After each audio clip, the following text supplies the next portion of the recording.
brothers and sisters. Isa na namang napakabuti at napakagandang gabi ang sumasa atin.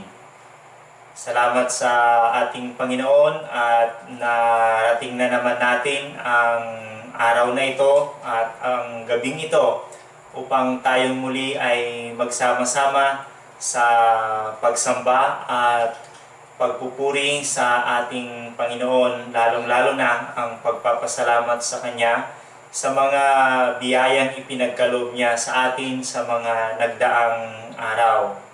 Muli, inaanyayahan ko ang bawat isa sa inyo na makiisa sa gawain nating ito sa pamamagitan ng ating midweek and prayer service. Inaanyayahan ko ang bawat isa na makibahagi, lalong-lalo na ang inyong buong pamilya upang sama-sama magpuri at magpasalamat sa ating Panginoon. Gayon din sa aming mga kapatid na nasa malalayong lugar, lalong-lalo na kayong nasa ibang bansa na maaabot ng ating pagsamba sa gabing ito. Binabati ko kayo ng isang napakagandang araw, oras at pagkakataon na ibinigay ng ating Panginoon sa mga sumandaling ito. Nawa ay datnan kayo ng pagsambang ito na nasa mabuting kalagayan. Inaanyayahan ko kayo sa isang panalangin. Mahal naming Panginoong Diyos, salamat po sa mga biyayang ipinagkaloob mo sa amin sa mga nagdaan at nakalipas na mga araw. Salamat sa paggabay upang narating namin ang araw at gabing ito na kami ay muling magsasama-sama at nagkakatipon-tipon upang magpuri, magpasalamat sa inyo sa gabing ito. Hinihiling namin, Panginoon, ang inyong presensya sa pamamagitan ng inyong banal na Espiritu Santo upang siyang maging gabay namin sa aming gawain ito. Nawa, Panginoon, kayo ang mangusap sa bawat isa sa amin upang ang inyong mga salita na aming mapapakinggan sa gabing ito ay maitanim sa aming mga puso at isipan upang sila ang magsilbi na gabay namin sa aming pang-araw-araw na pamumuhay. Magpapaalala sa amin sa mga nararapat na aming gagawin sa aming paggampan sa inyong mga ibinigay na tungkulin sa amin sa pang-araw-araw. Muli, Panginoon, ipinapasa kamay namin sa inyo ang aming gawain ito. Ito po ang aking dalangin sa pangalan ng inyong anak na si Jesucristo. Amen.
Akin pong babasahin sa inyo ang bahagi ng banal na aklat ng ating Panginoon mula sa aklat na sulat ni San Mateo sa Kabanata 22, mga talatang 12 hanggang 17 at talatang 23 hanggang 24 at ganito ang ating mababasa. Pumunta si Jesus sa templo at itinaboy niya ang mga nagtitinda at namimili roon.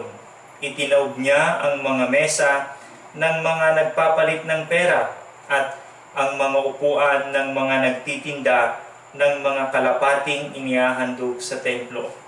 Sinabi niya sa kanila, sinabi ng Diyos sa kasulatan, ang bahay ko ay bahay panalanginan, pero ginawa ninyong pugad ng mga tulisan.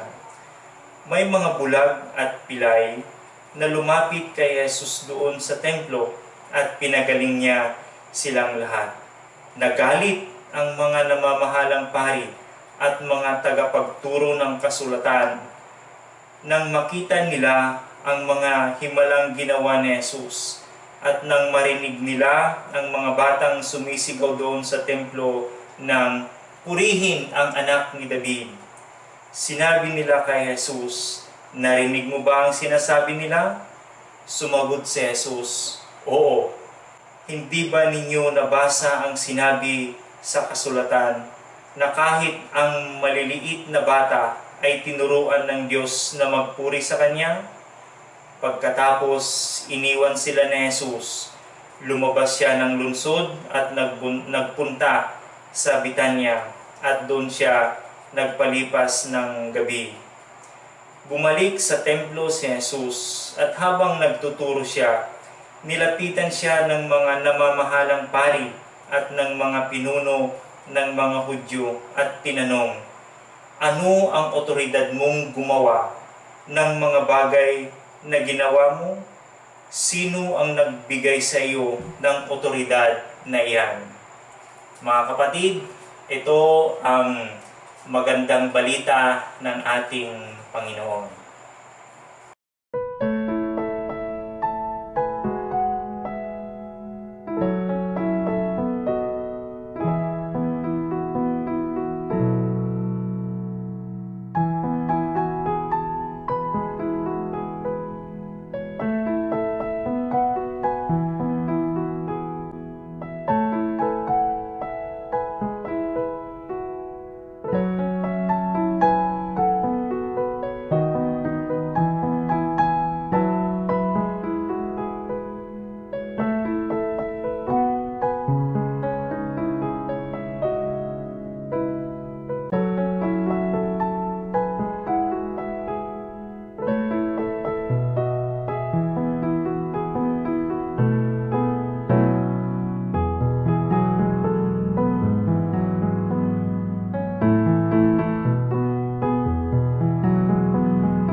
strange on your authority. One word from you feels strange on your authority.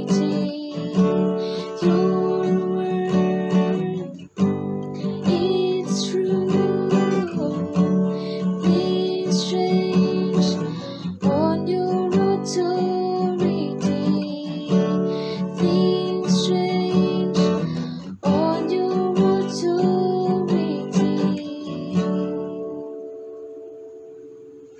Muli, isang magandang gabi sa inyong lahat, mga minamahal na kapatid. Ang bahagi ng mabuting balita na aking binasa sa inyo ay nagsasaad ng isang katanungan. Ang katanungan ng mga pari at mga pinunong Hudyo sa ating Panginoong Hesus.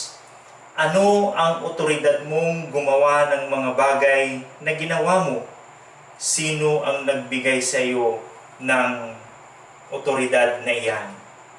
Tinatanong at pinupunan nila ang mga ginagawa at mga ginawa ng ating Panginoong Hesus. Lalong-lalo na sa ating binasa ngayon. Yung ginawa niya doon sa templo, yung pagtataboy niya sa mga nagtitinda at sa mga namimili, yung pagtaob niya ng mga mesa ng mga nagpapalit ng pera at ang mga upuan ng mga nagtitinda ng mga kalapati at ang pagpapalayas o pagpapaalis niya sa mga tinitinda nila na gagamitin sa pag-aaral. Kinu-question din nila, pinupunan nila yung ginagawa niyang pagpapagaling sa mga may sakit, lalong-lalo na yung mga lumalapit sa kanya, mga bulag, mga pilay, at yung mga marami pang mga karamdaman. Yung pagpapalayas niya sa sinapian ng masamang espiritu na noong ginawa niya ito ay tinawag pa siya si Beelzebub. Ibig sabihin, kampon ng kadiliman. Lahat ng mga ginagawa ng ating Panginoong Jesucristo, lahat ng kanyang ministry, ay eto ngayon yung tanong sa kanya. Anong otoridad ang meron ka? Saan galing ang otoridad mong ito para gawin? Alam natin kung saan nanggaling ang otoridad na ito upang ginawa ng ating Panginoong Jesucristo. Mababasa natin ito sa Matthew chapter 28 verse 18, nung sinabi niya, ibinigay sa akin ang kapangyarihan sa langit at sa lupa. Sino ang nagbigay ng otoridad o kapangyarihan ito sa ating Panginoon? Ibinigay ito ng kanyang Ama, ang ating Panginoong Diyos.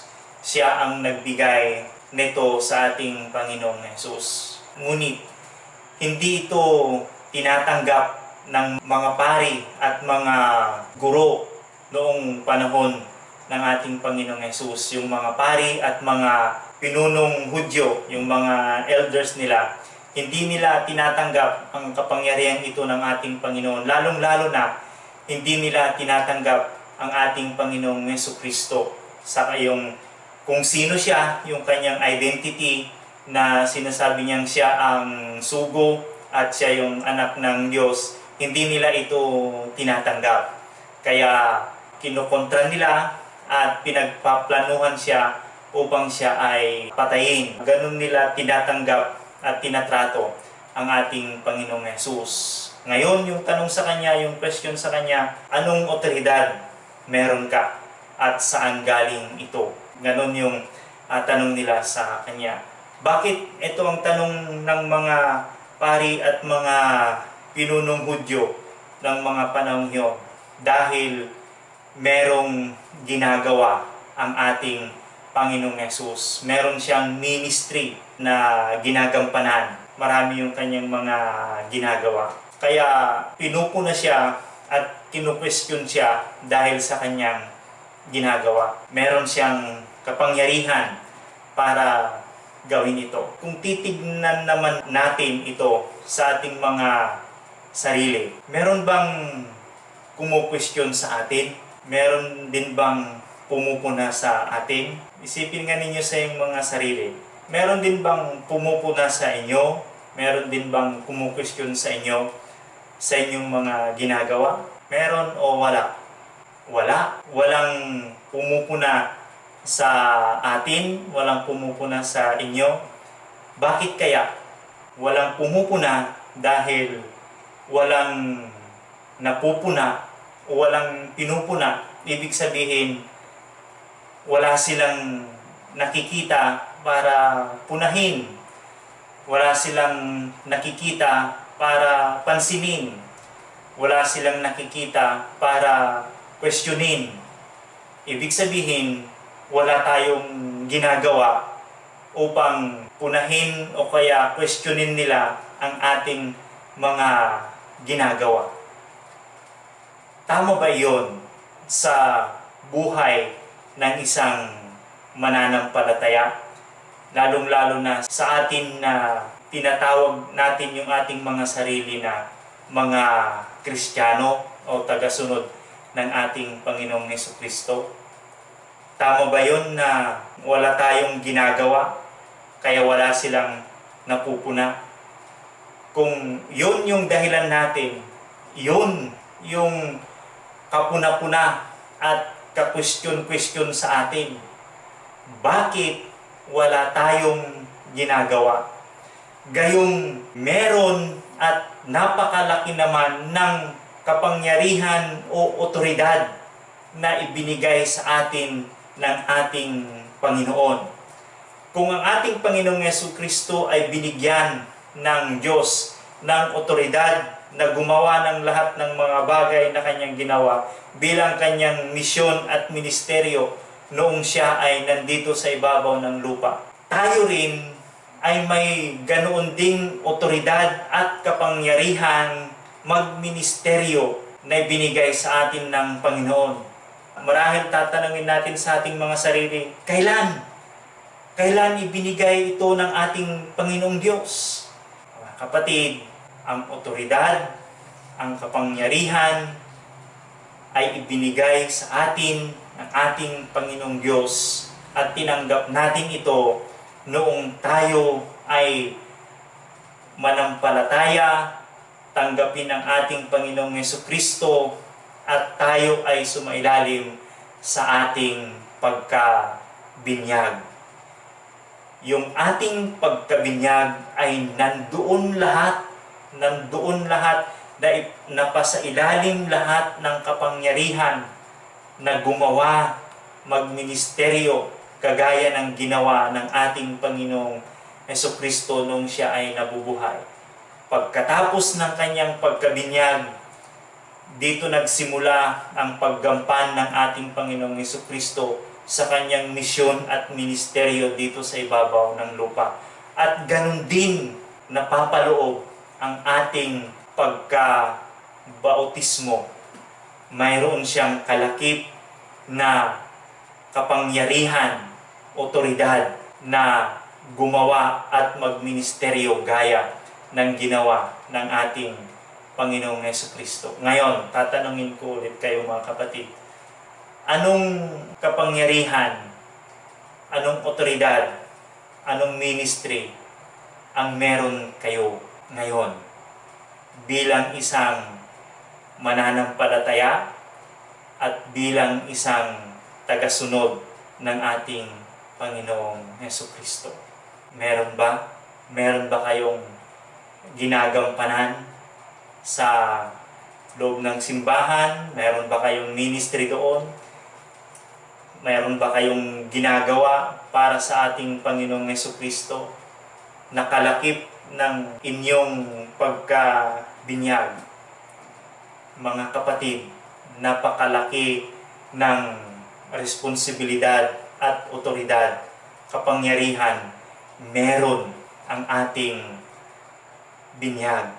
Doon nagsisimula ang ating otoridad, kapangyarihan na magministeryo. Pero kung ang pagkakaalam lang natin ng ating pagkakabinyag ay upang maging bahagi lang ng isang simbahan ng ating church, o kaya naman ay yung pagkakaalam lang natin sa ating pagkabinyag ay para maging Kristiyano, tayo ay nagkakamali mga kapatid, dahil malaking responsibilidad ang kalakip ng ating pagkakabinyag. Nais kong tignan natin yung ilan sa mga otoridad at kapangyarihan na meron ang ating pagkakabinyag bilang isang ministry natin, kagaya ng naging misyon at ministeryo ng ating Panginoong Jesucristo. Ito yung mga ilan sa mga kapangyarihan na naibigay sa atin nung tayo ay nabinyagan.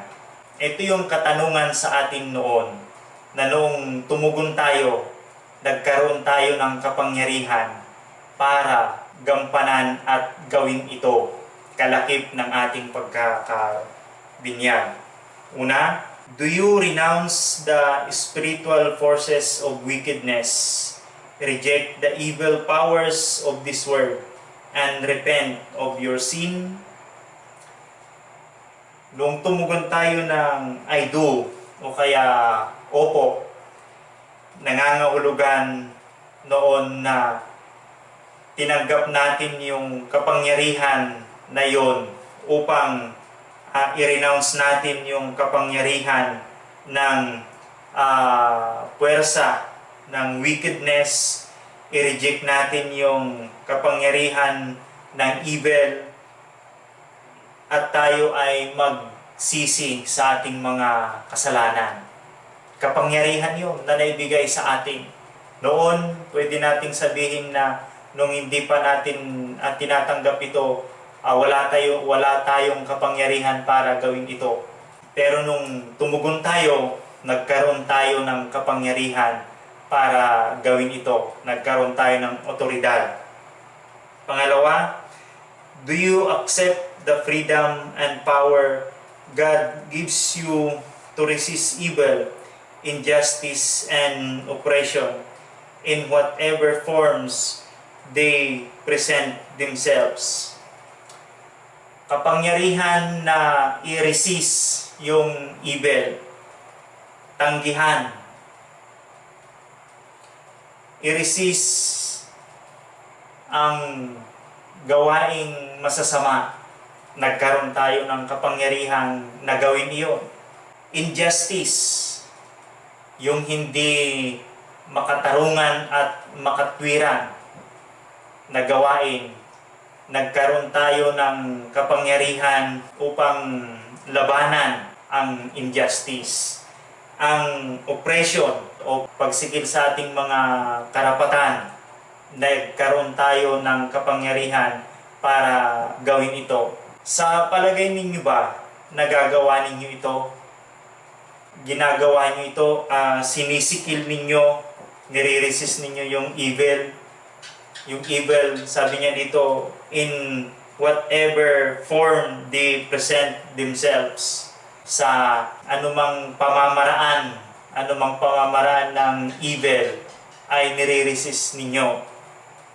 Yung pagsikil ng injustice at saka ng oppression. Halimbawa, nakakita ka o nakasaksi ka ng isang tao na nangupit o kaya umulot ng isang bagay o kaya hindi niya pag-aari. Nakita mo, halimbawa doon sa palengke, kita mo na mayroong isang tao na nakatalikod yung nagtitinda, ay pumulot siya ng kanyang paninda. Hindi nakita ng nagtitinda, pero nakita mo. Ano ang dapat mong gawin? Manahimik ka na lang dahil hindi naman ikaw yung nanakawan? Pero nakita mo. Anong gagawin mo? Mananahimik ka na lang? hindi ka na magsasalita para walang masaktan? Hindi. Dahil kapag hindi mo ginawa yung tama, pag hindi mo ginawa yung justice, ibig sabihin nun, sinang-ayunan mo yung masamang ginawa ng kumuha. Sinang-ayunan mo yung kanyang ginawa dahil sa hindi ka nagsalita, dahil sa hindi mo pinuna, o dahil sa hindi mo sinumbong. Marahil pwede mong sabihin na, hindi naman ako yung nawalan, hindi ko na lang sasabihin, kunwari hindi ko na lang nakita. Pero sa pamamagitan ng kapangyarihang sinang-ayunan mo at ibinigay sa iyo sa pamamagitan ng iyong bautismo, ikaw ay nagkasala sa hindi paggampan o paggawa ng tama doon sa kapangyarihan na naibigay sa iyo. To do justice, to resist evil, injustice, and oppression. Yun, naibigay na kapangyarihan yun sa atin. Pero madalas ang ginagawa natin, kahit na rampant yung nakikita o nararanasan natin, lalong-lalo na sa panahong ito, sa ating gobyerno, alam natin na rampant yung korupsyon, pero wala tayong ginagawa. Ibig sabihin nun, parang sinasang-ayunan natin yung mga nangungurakot. Sige, gawin nyo lang yan. Wala akong pakialam. Pero, mayroong nakapailalim sa atin na kapangyarihan na i-resist o kaya unahin yung mga maling gawain na mga ito. At ito, yung kapuna-puna sa atin, lalong-lalo na sa mga mananampalatayang katulad natin, katulad ninyo, yung hindi nyo paggampan doon sa kapangyarihan na naibigay sa inyo, yung pagpuna sa mga maling gawain, yung pagpapalampas sa mga ito, wala tayong ginagawa. At yun yung kapuna-puna sa atin. Do you confess Jesus Christ as your Savior?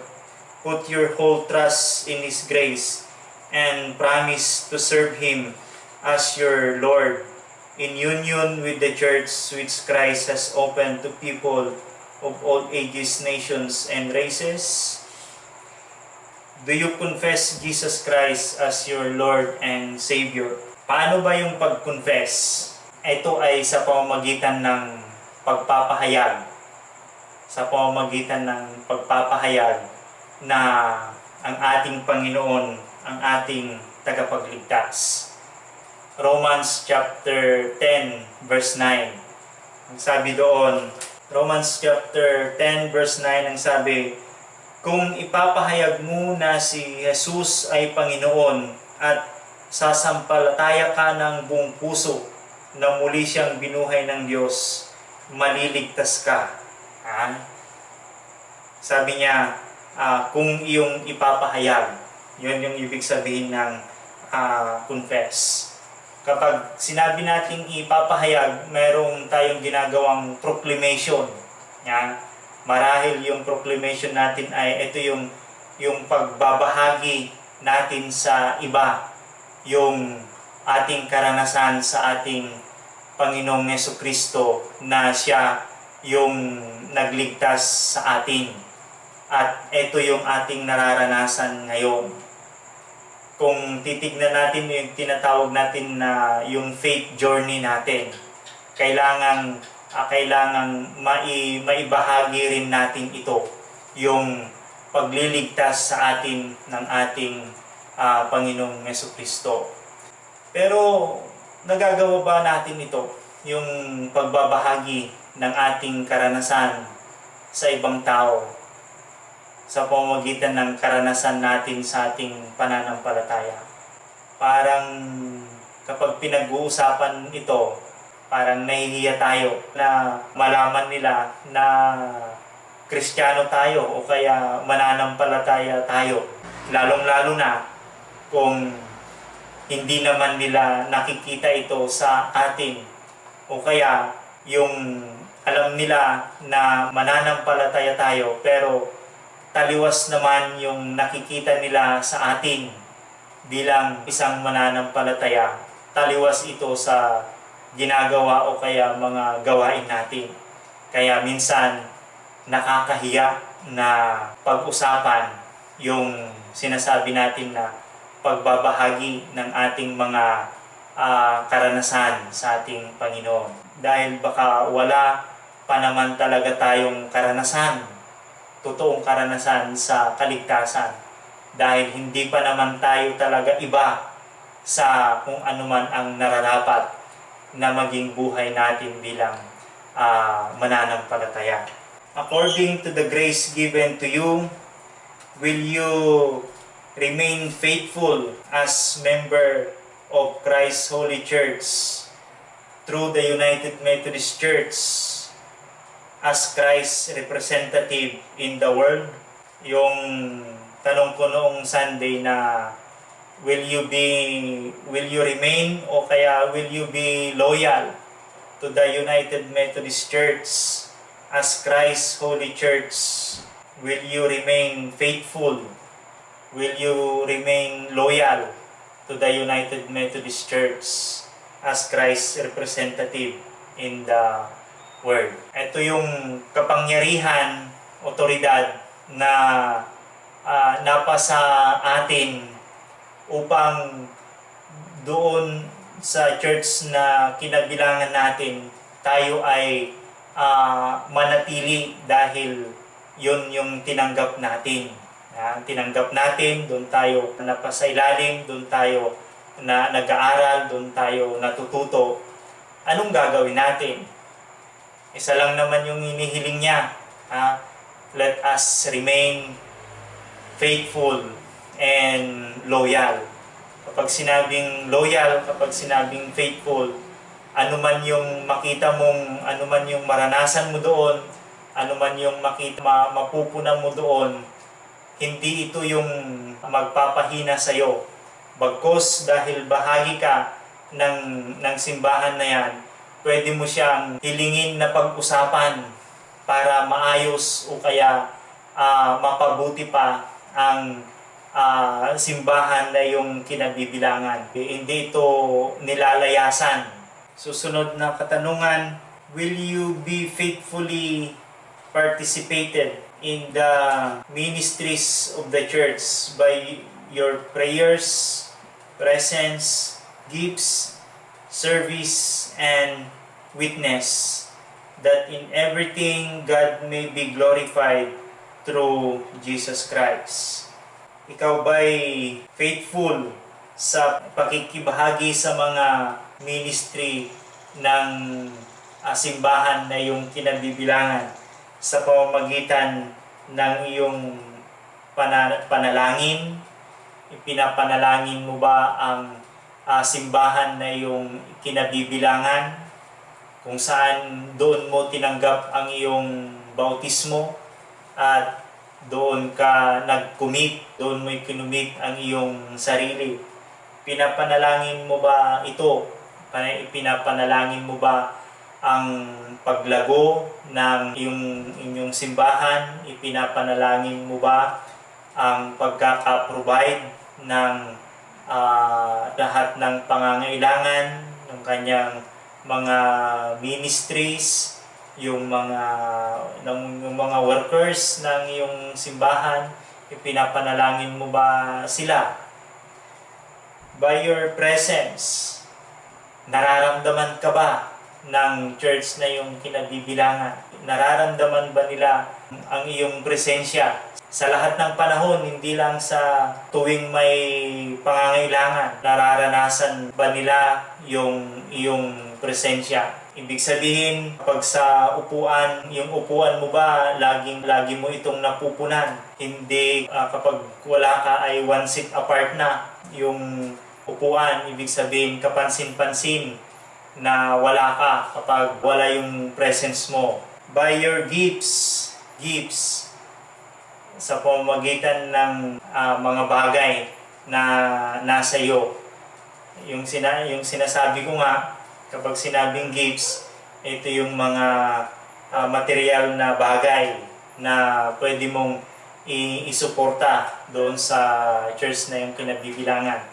Kapag sinabing gifts, yung pinaka-visible, pinaka-presence ay yung pagbibigay ng tithes, pledges, o kaya yung offering. Ito yung pinaka-visible na gifts. Nagbibigay ka ba nito? Sabi ko nga nung Sunday, dapat yung gifts natin ay hindi lamang yung basta nakapagbigay tayo. Kung hindi, kagaya nga ng ginawa ng ating Panginoon, extravagant yung ating pagbibigay. Extravagant generosity.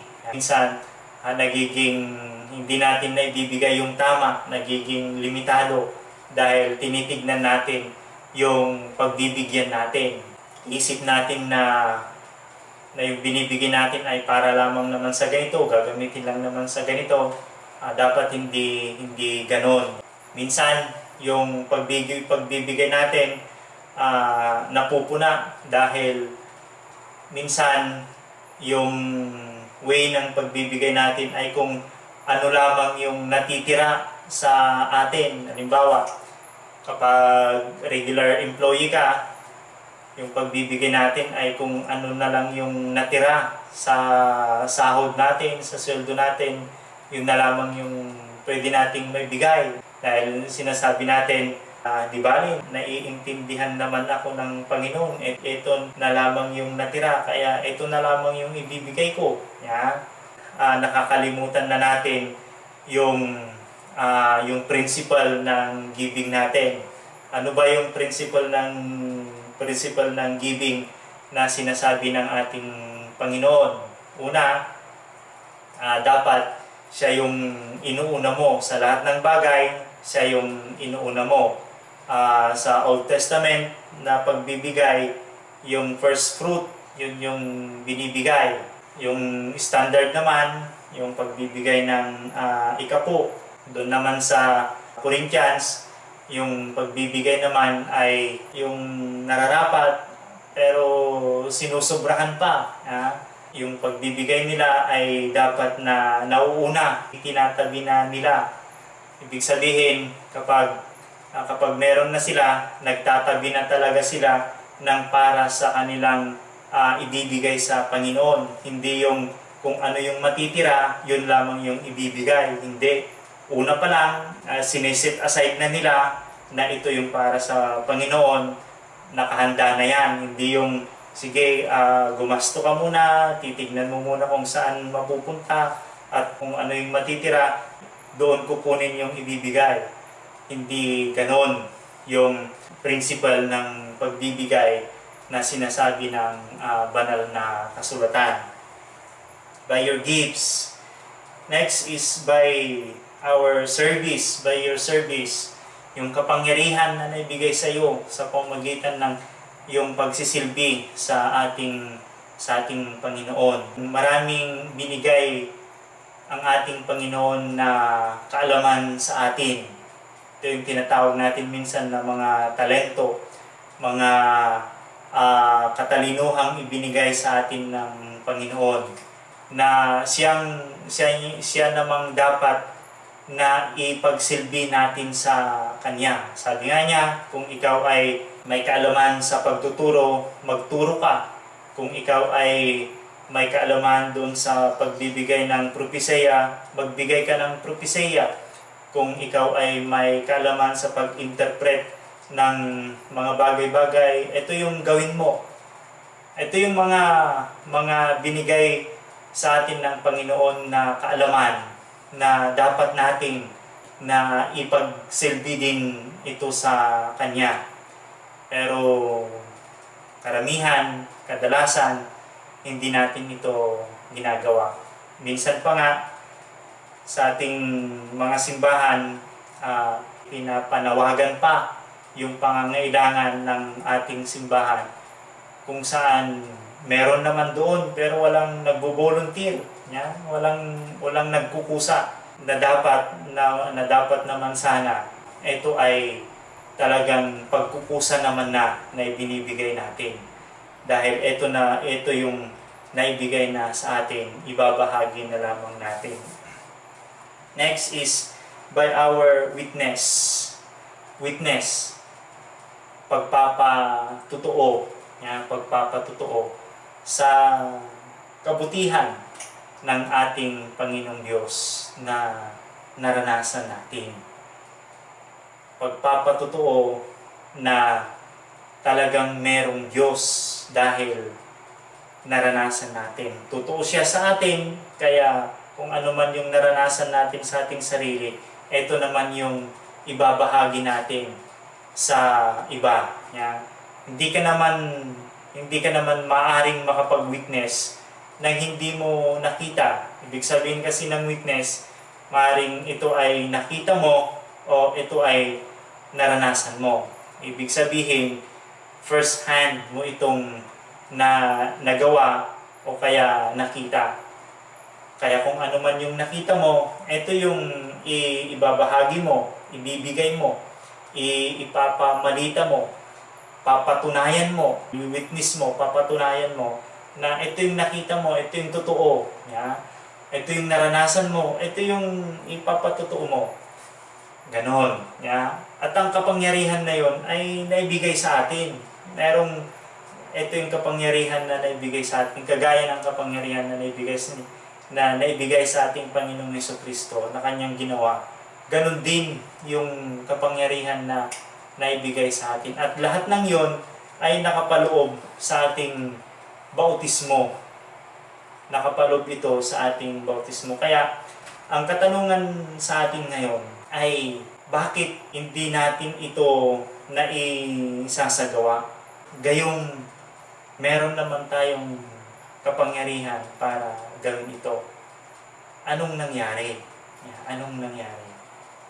Kaya, mga kapatid, inaanyayahan ko kayo sa oras na ito, sa gabing ito, na i-claim ninyo, kunin ninyo yung kapangyarihan na naibigay sa inyo. Nang sa ganon, meron tayong ginagawa bilang isang mananampalataya, bilang isang tagasunod ng ating Panginoong Jesucristo. At ito naman talaga yung inaasahan ng ating Panginoon na dapat nating ginagawa. Merong kapangyarihan na naibigay sa atin. Kailangan natin itong tanggapin at kailangan natin itong isagawa at ipamuhay. Kapatid, ikaw ay may kapangyarihan na gumawa ng ministeryo na kagaya ng ginawa ng ating Panginoong Jesucristo. Meron kang otoridad na gumawa. At ang hinihingi ng ating Panginoong Jesucristo ay gampanan natin yung kapangyarihan na naibigay sa atin. Gampanan natin yun at ipamuhay natin. Dahil ang nasa atin ay ang ating Panginoong Diyos, ang ating Panginoong Jesucristo. Siya ang sumasa atin sa paggampan natin ng ating mga otoridad at gawain na naiatang sa atin. Nang sa gayon, mayroon mang pagpuna sa atin, dapat yung pagpuna at pinupuna nila sa atin ay yung dahil meron tayong ginagawa. Hindi yung pagpuna nila sa atin ay dahil sa wala tayong ginagawa. Alam naman nila na dapat may ginagawa tayo dahil tayo ay mananampalataya. Tayo ay tagasunod ng ating Panginoong Jesucristo. Tayo ay anak ng Diyos. Ang anak ng Diyos ay dapat na gumagawa ng kung anuman ang ginagawa din ng ating Panginoong Diyos. Kapatid, anak ka ng Diyos at ang anak ng Diyos ay may ginagawa at gumagawa. Sa ngalan ng Ama, ng Anak at ng Espiritu Santo. Amen.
manalangin.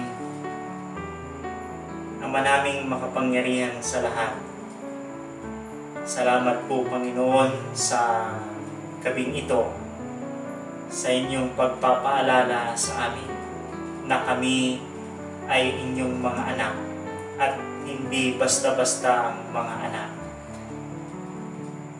Dahil meron kayong kapangyarihan na ibinigay sa amin, kagaya ng kapangyarihang ibinigay ninyo sa inyong anak na aming Panginoon na si Jesucristo, upang gumawa ng mga ministeryo dito sa ibabaw ng lupa.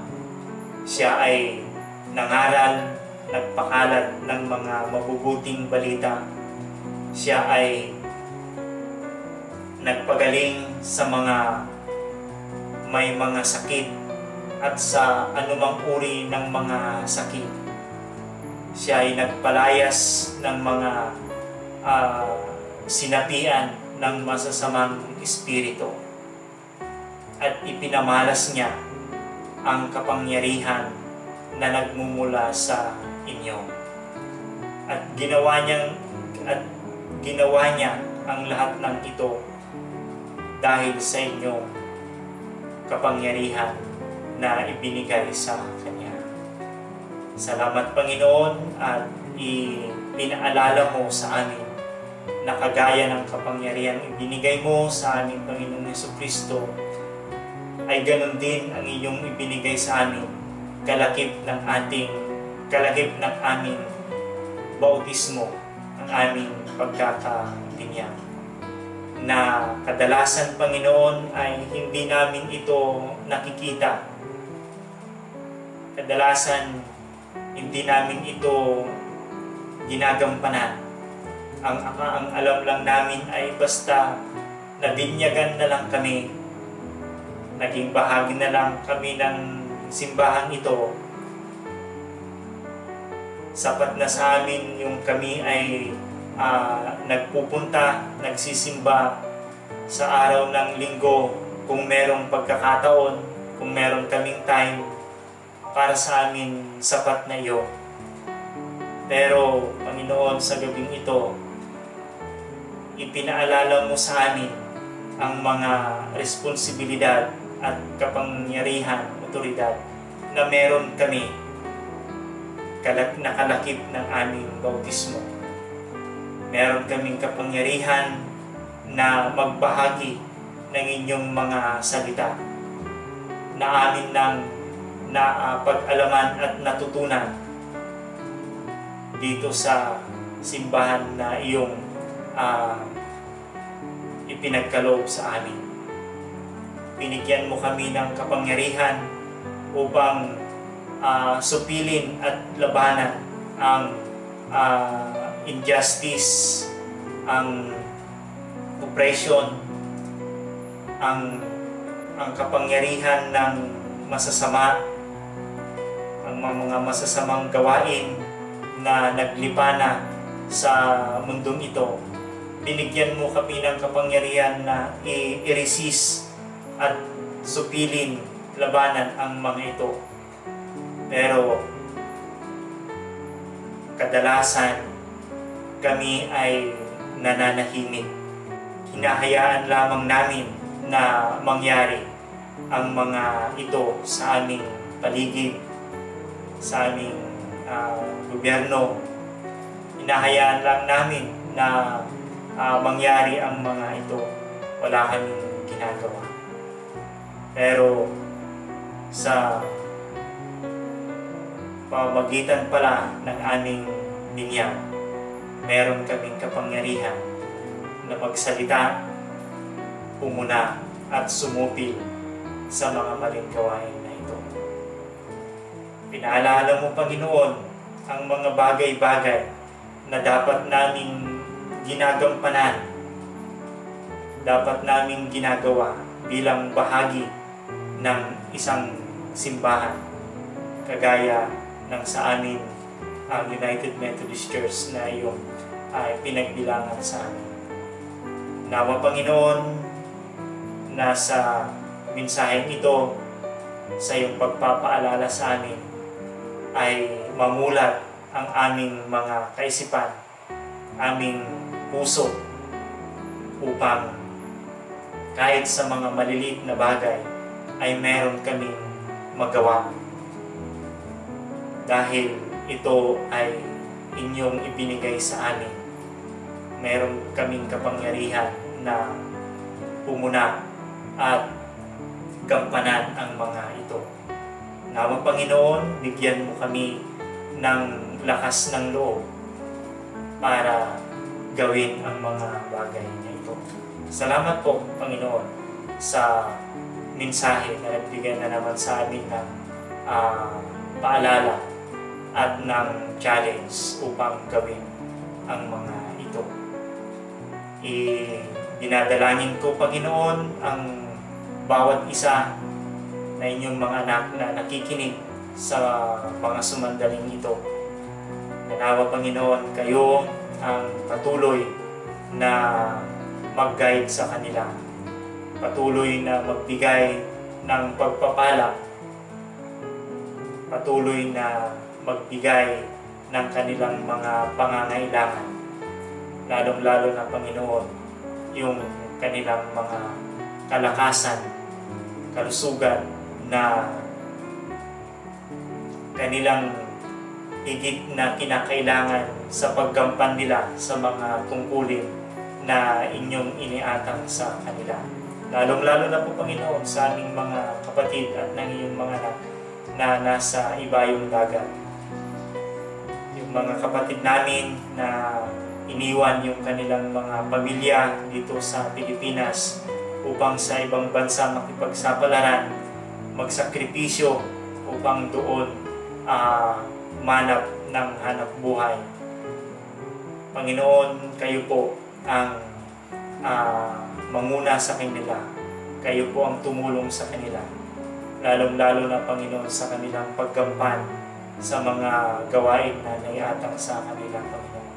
Pagpalain mo po sila at gawin mo silang pagpapala sa kanilang mga employer, sa kanilang kumpanya na mga pinapasukan, at sa kanilang mga pinagsisilbihan, Panginoon, upang mula sa mga kapatid naming ito at sa mga anak mong ito, maranasan ng kanilang mga employer at ng kanilang mga pinagsisilbihan ang iyong mga pagpapala.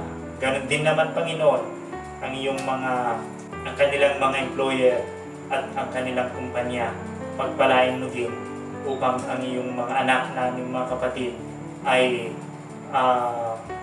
maranasan din nila ang iyong pagpapala mula sa mga kanilang mga employer at sa kanilang mga kumpanya, Panginoon. Panginoon, dinadalangin din namin ang iyong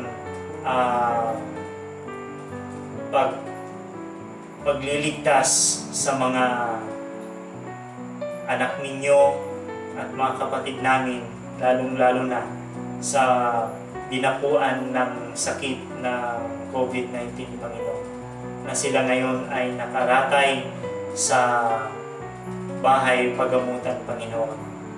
Kayo po sana, Panginoon, ang magbigay sa kanila ng kalakasan at ng kagalingan, dahil alam namin, Panginoon, na kayo po ang aming pinakamagaling na manggagamot at walang imposible sa inyo, Panginoon.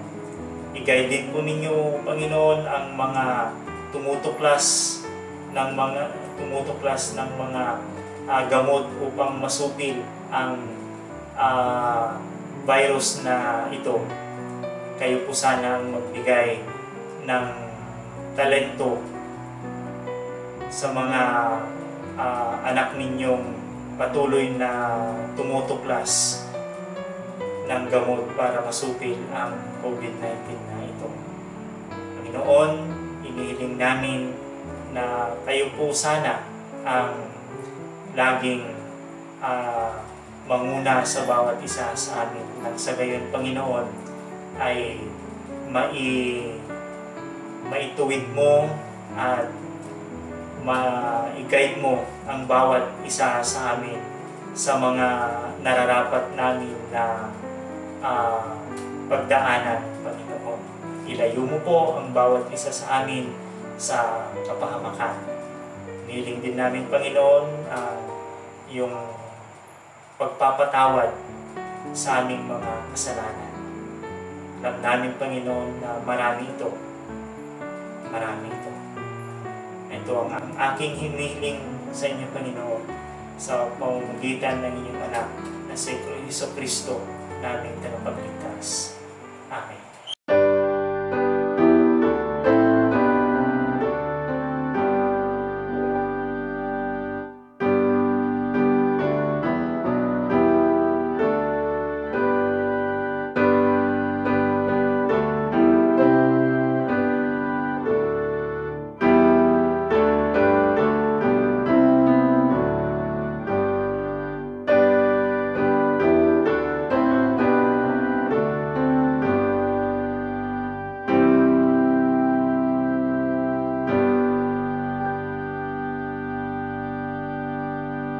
Mga kapatid, purihin natin ang Diyos na makagagawa ng higit pa sa hinihingi o inaasahan natin sa pamamagitan ng kapangyarihan niyang kumikilos sa atin.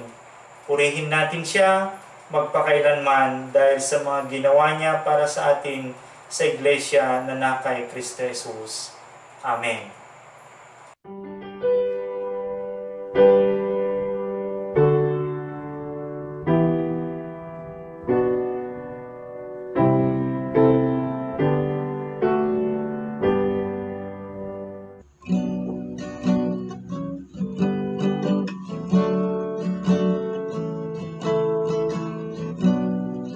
Creation knows the voice that spoke into the void, the breath that brought the dust to life, and sung the stars to fall. The darkness fears a voice that drove it back before. And though the night is long, I know your light will drive it back once more.